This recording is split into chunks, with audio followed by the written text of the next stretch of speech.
Fayose's worst fear coming true, by Fayose. Click here to read more opinion articles. Ekiti State Governor Ayodele Fayose has been on the rooftop and won't come down till long after Saturday. He has been screaming, for all the world to hear, that the ruling All Progressives Congress (APC) plans to rig this weekend's governorship election for his archfoe, Fayose. This piece was written by Fayose. The views and opinions expressed here are those of the author and do not necessarily reflect the official policy or position of 360knobs.com. From Fayose's camp, it seems that the APC will not be content to win. The icing on the cake would be to brutalize Fayose, break his neck and present his head on a platter to Aso Rock. Armageddon is the closest metaphor. As Fayose wept, with a neck brace worn upside down and his left hand in a sling, claiming he had been attacked shortly before his party's rally in Ado-Ekiti on Wednesday, it would take someone who has eaten the proverbial head of the tortoise not to feel sorry for this drama prince. According to Fayose, the APC has enlisted the Independent National Electoral Commission (INEC), the police, the Department of State Services, and maybe a few stray devils from Libya, to help Fayose win the vote by means fair and foul. On Tuesday, he said the result of the governorship election had been written and quoted dodgy figures in 2 local government councils, ostensibly to support his claim. Even though it is Kolapo Olusola, and not Fayose, that is the candidate of the People's Democratic Party (PDP) in the election, you'll be forgiven to think that Fayose is in the race. He might well be.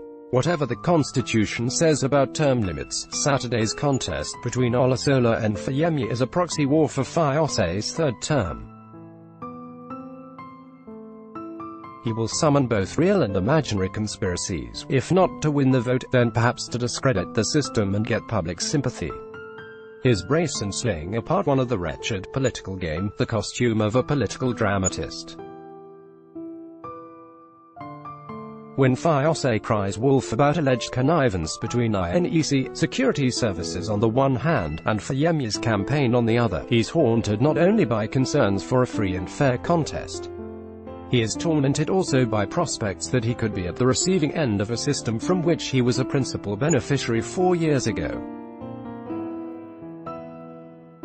Documented records after the election showed that Abuja robbed the treasury, dragged a major commercial bank into the mess and also put top military and government officials at the disposal of Fayose. The PDP federal government left nothing to chance in a desperate effort to ensure victory for its candidate at the time. It's probable that Fayose would still have won that contest, partly because of Fayose's complacency. But a taped conversation by an insider, Captain Sagir Kohli, on how the election was rigged by state agents revealed that rival party leaders, especially those of the APC, were deliberately subjected to harassment and intimidation on the eve of the election, casting serious doubt on the integrity of the result of the 2014 governorship election. This history is playing out as a farce, with the APC government deploying more policemen and soldiers in Ekiti in peacetime than we have seen in any of the numerous hotspots begging for attention.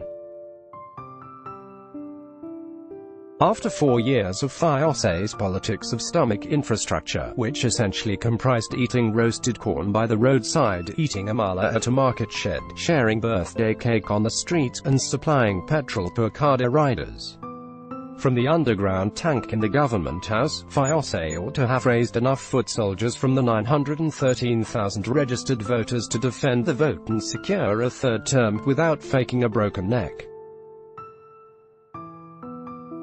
If this were a vote for brinkmanship, Fayose's candidate would gain immeasurably from the hubris of the last 4 years.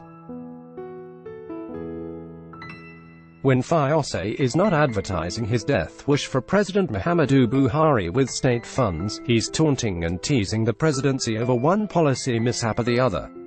He's been ruthlessly efficient at criticizing the federal government, insinuating and inflaming public opinion with half-truths often shared on a speed dial. Now, it has dawned on him that whatever his grouse against Abuja might be, and there are quite a few legitimate ones, like the herders farmers clashes, for example, his candidate will be judged not by his fans outside, but by voters in the state that he, Fayose, abandoned in his quest for popularity as the self-assigned lightning rod of the opposition. His worst nightmare must be what happens next.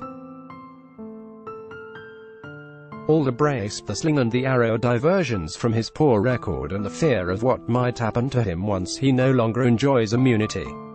The fear runs deep.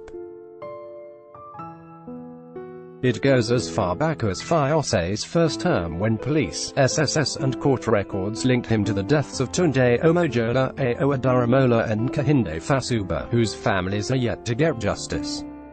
At home, in Ekiti, where he was re-elected to govern, there's little evidence that Fayose's record would save his candidate in Saturday and give him a third term by proxy.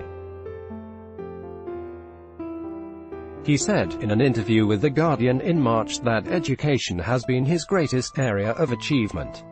The records do not support his claim. Ekiti is one of the 17 states that has failed to access an $16.2 billion UBEC fund provided to ease basic education in the states. Instead of accessing the fund, Fayose's government defaulted on the $850 million counterpart fund loan provided by Access Bank under the previous administration. The government creamed off the interest, estimated at $70 million by two independent sources, and simply continued levying primary and secondary school pupils. On Fayose's watch, the state university has been starved of subvention and the nursing school is a shadow of itself.